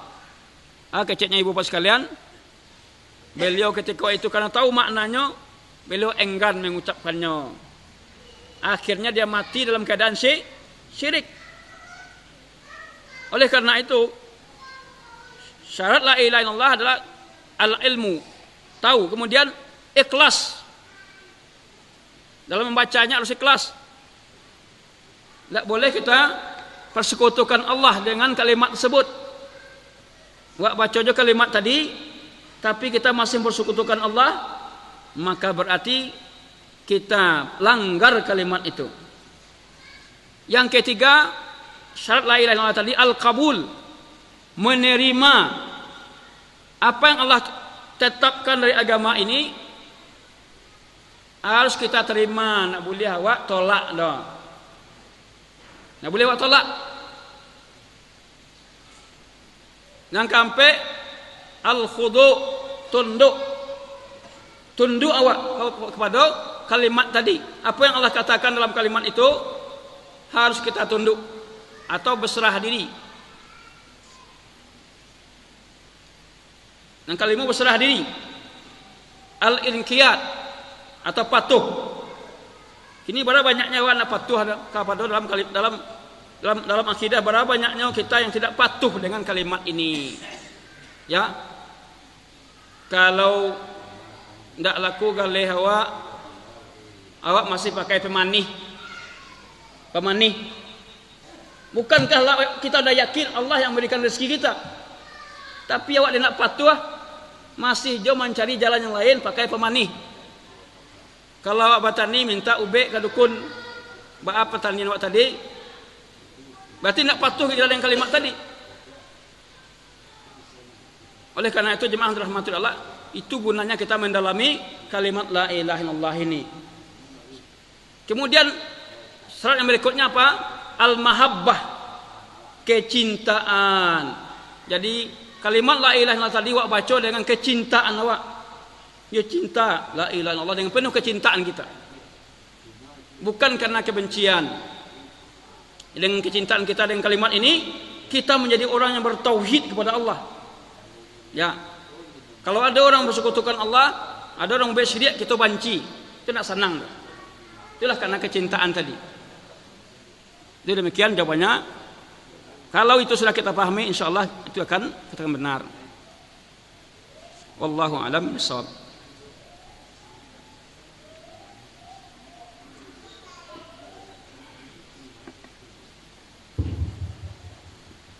Assalamualaikum warahmatullahi wabarakatuh. Waalaikumsalam warahmatullahi wabarakatuh. Ya, kami tanyakan pada dia tentang haji dan umrah. Apa perbedaan haji dan umrah? Dan mana yang harus dikerjakan dahulu? Sebab sekarang banyak orang mengerjakan umrah lebih dahulu daripada haji. Demikian, terima kasih. Assalamualaikum warahmatullahi wabarakatuh. Sangat bagus sekali. Haji dan umrah. Kalau kita kini ni haji mendaftar kini berapa tahun ni haji Pak? 10 ah. Masya-Allah. Dan tentu wak idul anak. 10 tahun tu tentu wak idul lain.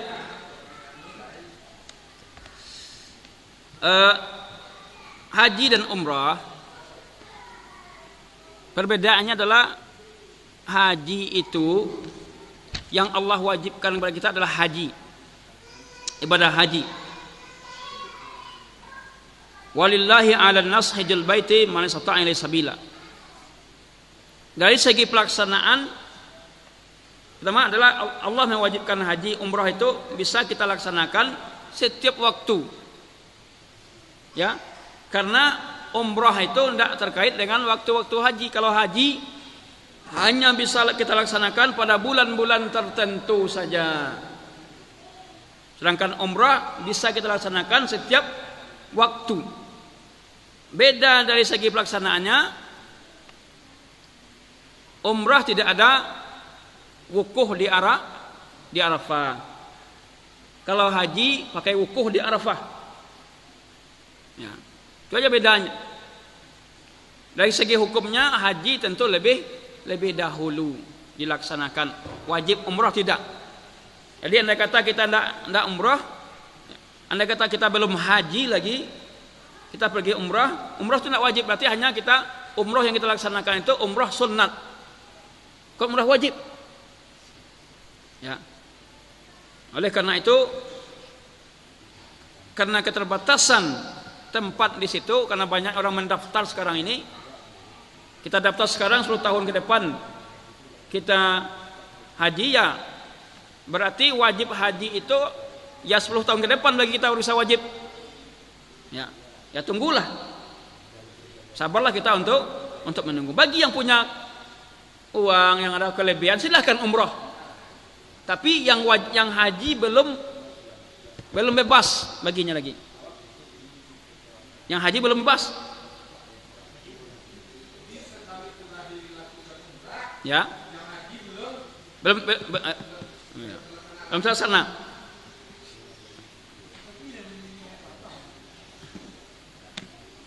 Karena beda tadi. Umrah kita bisa laksanakan setiap waktu. Oleh karena itu sekarang ini kan banyak travel umrah, haji umrah kan.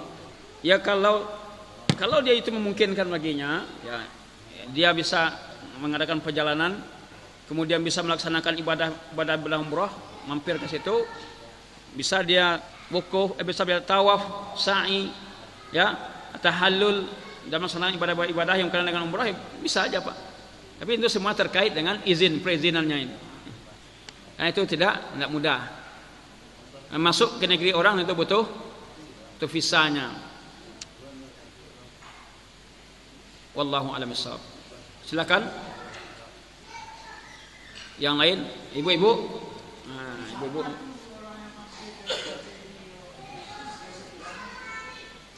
Bapak?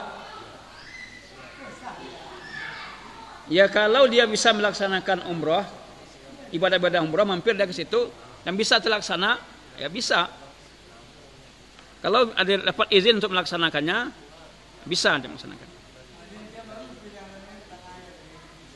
Hah?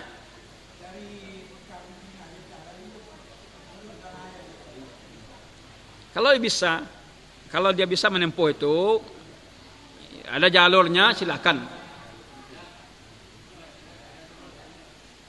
Nah, iya, silakan. Ulang lagi Pak, coba pakai mic, kurang jaleh. Apa bentuknya yang menjualkan Tuhan itu katanya?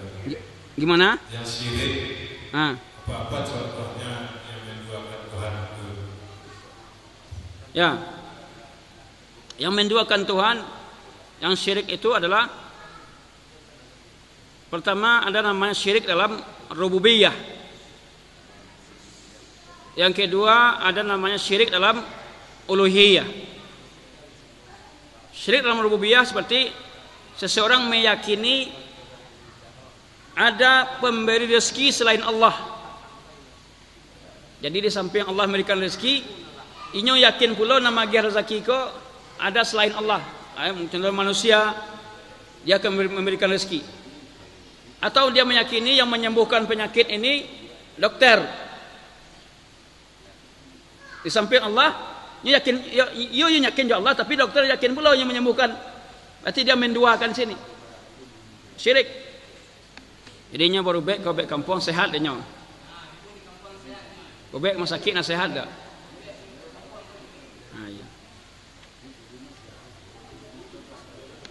Jadi dalam hal ini pertama adalah berobat. Ada namanya pengobatan yang sesuai dengan syar'i. Ada pengobatan yang tidak sesuai dengan syar'i. Berobat itu ada dua macam. Pertama pengobatan sesuai dengan syar'i. Seperti pengobatan melalui ayat Quran. Doa-doa yang diajarkan oleh Rasulullah, berobat dengan obat an-nabawi seperti minum madu, ya, habatus sauda, berobat dengan pengobatan yang alamiah ketika dokter, obat-obat yang ditemukan secara keilmuan. Adapun pengobatan tidak syar'i, berobat dengan cara-cara yang tidak dibenarkan. Contohnya cara-cara syirik, perdukunan. Contoh perdukunan sini adalah menjadikan sesuatu yang dia itu bukan sebab menjadi sebab. Contoh ramuan-ramuan yang tidak jelas yang dipakainya. Ya. Contoh dengan berobat dengan ayam tadi. Ya. Maka itu tidak dibenarkan. Nah, bagaimana kalau sekiranya tadi nyalah bau bek ke rumah sakit, tidak sembuh, baru bek nyoka, kalau Allah nama dewa sikok dukun lah namanya kan, sembuh. Apa itu buya? Berarti itu namanya itu ujian baginya, diuji imannya. Apakah masih mau datang dia ke dukun itu atau tidak? Walaupun itu sembuh, akan tetapi kesembuhannya tadi tidak menghilangkan kesyirikan. Kalau memang dia datang berobat jelas kepada kesyirikan, tidak menghilangkan kesyiriknya tadi. Nah, itu namanya ujian dia. Ujian bagi orang beriman adalah, ya, kalau ini datang tadi ke situ sembuh, lalu tiba keyakinannya, berubah keyakinannya, oh rupanya hebat jo bapak ini, berarti dia gagal dalam ujian. Allah ada keyakinannya kepada manusia tadi. Jadi kita diuji ini, iman kita diuji. Datang berobat ke dokter atau sesuai syariat atau ke dukun, ini diuji iman kita. Bisa jadi sembuh dengan dukun tapi tidak mengurangi arti kesyirikannya tadi. tetap dia dalam hal ini jatuh kita kepada kesyirikan meskipun sembuh. Ya. Kita diuji oleh Allah, iman kita diuji. Yang perlu kita yakin. Wallahu alam bissawab. Iman diuji. Samo jawab mengamalkan sunnah kah? Mengamalkan ajaran kamu? Orang mengecean ya dengan diamalkan itu sesek. Apakah kalau kecek orang tadi itu kita tinggalkan? Tentu tidak. Nabi dikatakan orang sesat, dikatakan orang gila, tapi Nabi tidak meninggalkan dakwah yang tadi. Ya, kenapa? Karena ujian bagi Nabi itu. Ya, orang mengatakan diuji imannya tadi, diuji keyakinannya. Oleh karena itu kita dituntut untuk bersabar.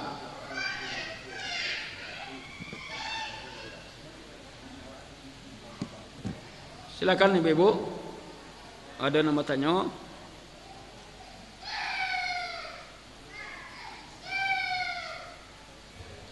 Ustaz, Assalamualaikum warahmatullahi wabarakatuh.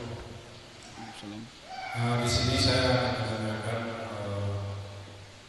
berkisar tentang salat juga, Ustaz. Yang pertama, kebiasaan kita sehari-hari ini, maaf kepada kaum ibu, jangan tersinggung kalau nanti bagi kaum ibu yang terbawa. Kita di dalam melaksanakan syariat sudah dilaksanakan secara syariat Islam menurut sunnah dan Al-Quran. Salatnya sudah betul, puasanya juga sudah betul, kemudian juga sudah bayar zakat, sudah bersedekah, kemudian dia sudah melaksanakan perbuatan-perbuatan yang baik menurut syariat Islam. Tapi di sini ada disisipkan salah satu, Ustaz. Umpamanya sholat tidak pernah tinggal, puasa rajin, tapi dari segi pakaian, Ustaz, kalau zaman sekarang kan bagi kaum ibu banyak yang memakai pakaian yang tidak menurut yang disunnahkan.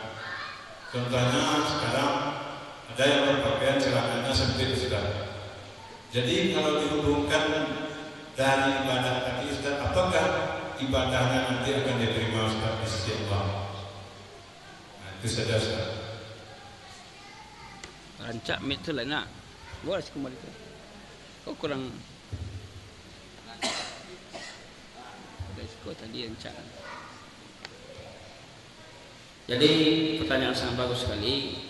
Bahwasanya seorang yang beramal beribadah lalu dengan menampakkan auratnya atau seperti sebagian kaum ibu ya nggak sadarnya dong ya, menampakkan lekuk-lekuk tubuhnya, apakah ini sah?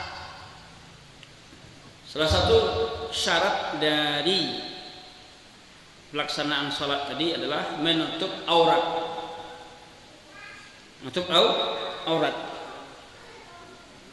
Maka dalam hal ini, dalam melaksanakan salat, seseorang wajib untuk menutup auratnya. Mana yang aurat, mana yang tidak aurat?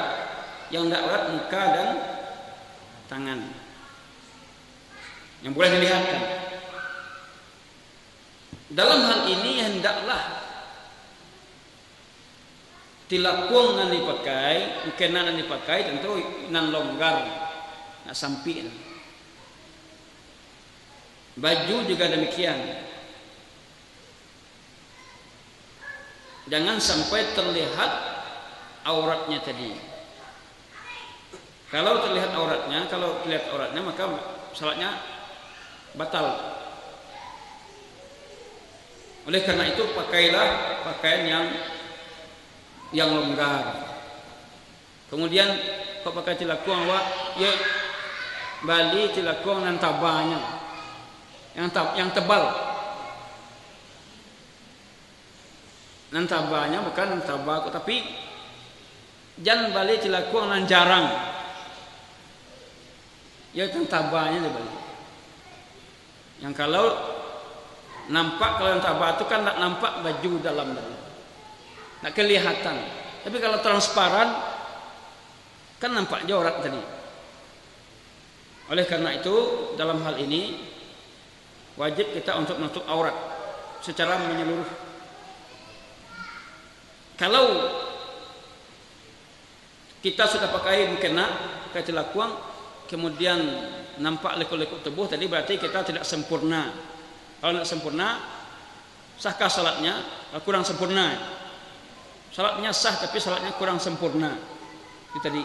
Selagi dia tutup auratnya tadi, sah salatnya tapi tidak sempurna. Kalau sempurna maka pakailah pakaian yang longgar, kemudian pakailah pakai tilakuang yang longgar, dan mukena atau tilakuang yang dia enggak tebal dan tidak jarang, bukan transparan. Mau mengecewa kini kok kalau orang pakai baju, sebagian kaum ibu pakai bajunya ketat, sehingga apa yang dikatakan oleh Rasulullah, akan datang suatu zaman, suatu masa di mana para wanita itu berpakaian tapi telanjang. Ini pakaian dia tapi kok jilbabnya sampai leher sikonya. Kita berjilbab itu sampai ke di bawah dada itu.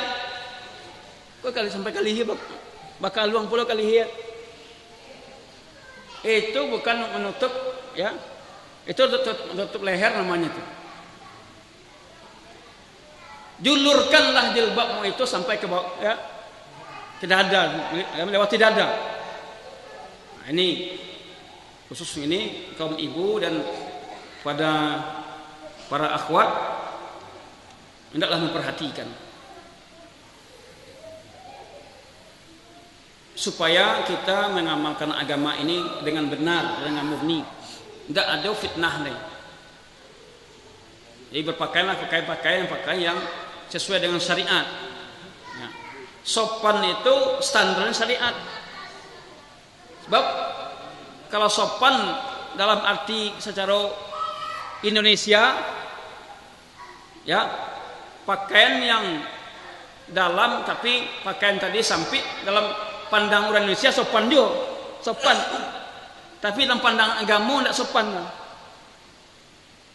Jadi kalau memandang sopan itu pandang kacamata awak, yang memandang sopan itu agama, bukan bangsa, bukan suatu bangsa. Ya, membukakan, ya, menampakkan rambut bagi bangsa di negara awak kok boleh, sopan. Akan tetapi dalam pandang agama tidak sopan. Itu tadi. Wallahu a'lam bishawab. Apabila ibu-ibu itu ke masjid dengan mukena yang menutupi auratnya semuanya, ya, kemudian masih ada tampak mungkin lekuk-lekuk tubuhnya tadi karena mukenanya itu sempit atau pakai baju sempit, sahkah salatnya? Sah tapi tidak sempurna.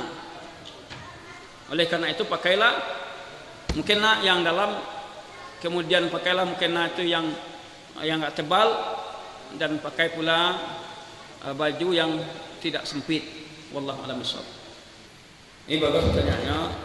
Ibu-ibu yang pakai baju jilbab dalam, longgar, ya, kemudian tak pakai tilakuang, boleh salat?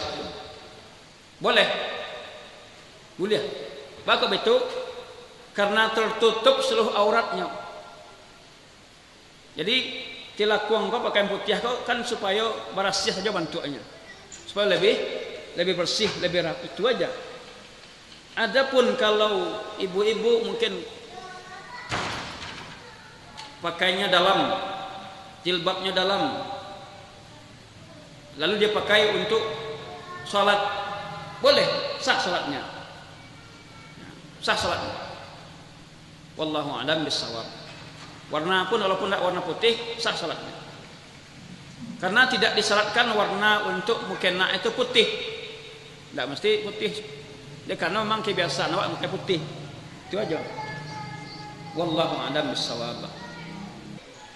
Jadi pertanyaannya tadi Ini kaum ibu kita sebagai mungkin karena sudah kebiasaan pakai baju tapi setengah lengan ya. Separuh lengan sampai siku. Kemudian pakai baju dalamnya masih nampak betisnya. Ya, separuh betis masih nampak. Bagaimana aturan dalam berpakaian? Tadi dalam kecian bahasanya seluruh tubuh wanita itu aurat kecuali muka dan telapak tangan. Muka boleh nampak dewa, telapak tangan bukan telapak, bukan tangan ini. Muka dan tangan ini sampai pegelang tangan ini boleh kelihatan. Kan telapak tangan saja ini juga ya. Punggung tangan juga. Jadi seluruh tubuh wanita itu ada aurat kecuali muka dan telapak tangan. Nah, tentu kalau kita berpakaian, ibu-ibu berpakaian, tentu pakaian ini sampai pergelangan tangan. Bajunya sampai pergelangan tangan, bukan separuh lengan. Kalau separuh lengan berarti nampak auratnya. Dalam ke bawahnya juga demikian kakinya. Berarti apa? Pertanyaan, apakah kaki aurat atau tidak? Aurat. Kalau betul ibu-ibu pakai kaos kaki supaya nak nampak auratnya tadi. Pakai kaos kaki, kemudian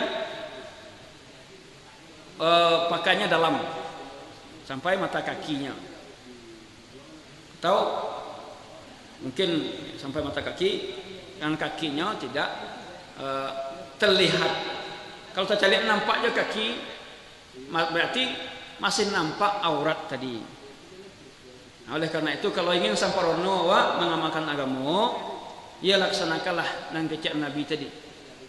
Illa ma zahara minha, kecuali apa yang biasa nampak. Yang biasa nampak itu dijelaskan oleh para ulama adalah muka dan tangan ini, telapak tangan. Sedangkan kaki itu termasuk aurat, telapak kaki masuk aurat.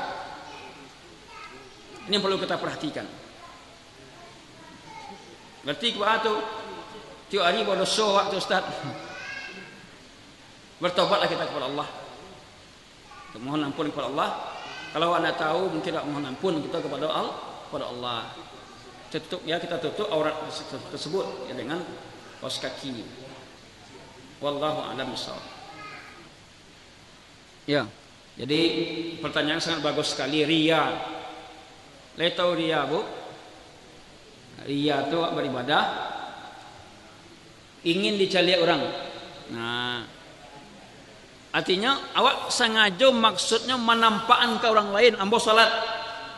Lihat tiok model itu. Tapi kalau nampak dia orang apa ada. Tapi maksud awak tuh menampakkan. Ingin dicari orang supaya awak khusyuk salatnya, khusyuk ibadahnya. Riya itu bisa mengena semua ibadah, awak. Bukan hanya salat saja. Bersedekah juga bisa riya. Hamba Allah dari si fulan, sabut namanya kan.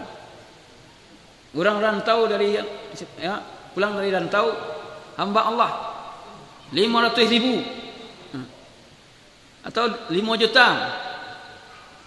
Bagi orang nan bersedekah tadi, kalau inyo tadi tujuannya adalah supaya orang lain tahu inyo ko orang-orang elok, orang penderma, itu riya. Kalau tujuannya memotivasi orang lain untuk berinfak, sementara tujuannya karena Allah, itu tidak riya. Jadi bolehkah mengumumkan infak? Mungkin ada sekolah tekat sekolah, boleh ya? Itu tadi. Nah, ibu-ibu pas sekalian, kalau sekiranya awak takut awak terfitnah dek, karena kalau awak sabuin infak awak tadi ke orang, maka cukup hamba Allah sajalah. Jangan sabuin nama awak lain. Kalau takut awak ibu-ibu, ambo kalau beko mau sedekah mau sabuin nama ambo, berdetak hati jantung aku. Maka bajang keluarnya hamba Allah saja. Tapi kalau le siap awak nyesabek nama awak ada orang langsung awak ketika itu istighfar capek. Astagfirullah. Kalau muncul perasaan pada sia tadi Pak, langsung istighfar. Astagfirullah. Lawan capek. Insyaallah mudah-mudahan terjadi riya. Itu cobaan. Jadi kalau berinfak tiba-tiba disabuk nama hamba Allah ikut dari si fulan, si A, si B. Ketika disabuk yang tadi langsung hati awak kau lain capek tolak. Auzubillah min dzalik. Astagfirullah. Tolak capek. Tapi kalau awak biarkan riya muncul, bisa jadi amal awak setan akan pengaruh awak le eloknya lai si A ko infaknya banyak. Jadi ibu-ibu sekalian, kalau muncul hal seperti itu capek-capek tolak.